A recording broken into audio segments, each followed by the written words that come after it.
అత్తింటి వారి ఒత్తిడి భరించలేక గర్భం దాల్చినట్టు అబద్ధం చెప్పింది ఓ కోడలు. 6 నెలలుగా పుట్టింట్లో ఉంటూ అందర్నీ నమ్మించింది.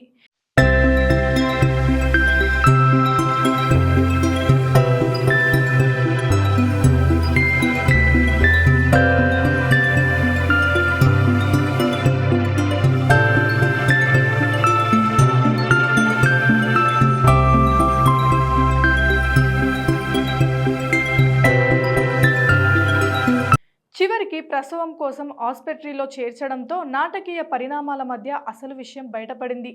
జనగామ మత శిశువు ఆరోగ్య కేంద్రంలో చోటు చేసుకున్న ఈ ఘటన కుటుంబ సభ్యులతో పాటు ఆస్పత్రి సిబ్బందిని ఆందోళనకు గురిచేసింది. అత్తలకు కోడళ్లకు గుణపాఠం లాంటి ఈ ఘటన వివరాలు ఇలా ఉన్నాయి. అత్తింటి వారి ఒత్తిడి భరించలేక గర్భం దాల్చినట్టు అబద్ధం చెప్పింది. నెలల తరబడి ఇటు పుట్టింటి వారిని అటు అత్తింటి వారిని నమ్మించింది.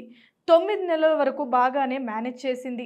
చివరికి నెలలు నిండడంతో ఆస్పత్రిలో చేర్చించారు. ఆ తర్వాత హై డ్రామా చోటు చేసుకుంది. జనగామ జిల్లా కేంద్రంలోని మత శిశు కేంద్రం ఆస్పత్రిలో చోటు చేసుకున్న ఈ ఘటన అందరినీ విస్తుపోయేలా చేసింది. పోలీసులు తెలిపిన వివరాల ప్రకారం జనగామ జిల్లా పాలకుర్తి మండలం మొండ్రాయి తాండకు చెందిన ఓ గిరిజన మహిళ 6 నెలల కిందట తాను గర్భం దాల్చినట్లు చెప్పింది. ఆ తర్వాత పుట్టింటికి వెళ్ళిపోయింది. ప్రెగ్నెన్సీ వచ్చిందంటూ భర్తతో పాటు ఇరు కుటుంబాల వారిని నమ్మిస్తున్న ఆ మహిళ చివరికి డెలివరీ టైం రానే వచ్చింది. ఇరుగు పొరుగు మహిళలు పలు అనుమానాలు వ్యక్తం చేస్తుండడంతో బుధవారం ఉదయం నొప్పులు వస్తున్నాయంటూ కుటుంబ సభ్యులకు చెప్పింది. దీంతో ఆమెను జనగామ మత శిశు ఆస్పత్రిలో చేర్చారు. బంధువులు వైద్యులతో మాట్లాడుతూ ఉండగా వాష్రూమ్ కి వెళ్ళొస్తా అంటూ వార్డ్ నుంచి వెళ్లిపోయింది వివాహిత. అరగంట గడిచింది.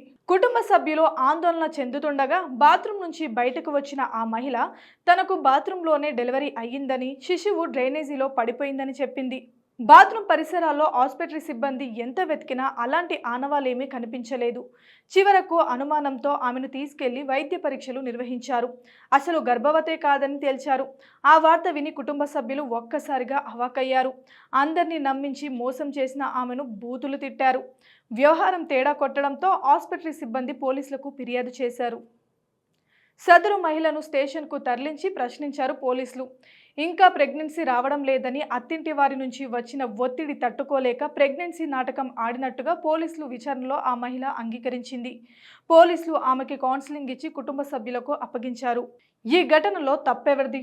పెళ్లైన కొన్ని నెలలకే ప్రెగ్నెన్సీ విషయంలో కోడల్ని ప్రశ్నించిన పెద్దవాళ్ళు ఆ సమయానికి అబద్ధం చెప్పి తప్పించుకుందామని భావించి చివరికి అప్రతిష్ట పాలయ్యే యువతరం ఇరువురికి ఒక వేలుకొలుపు లాంటిది ఈ ఘటన.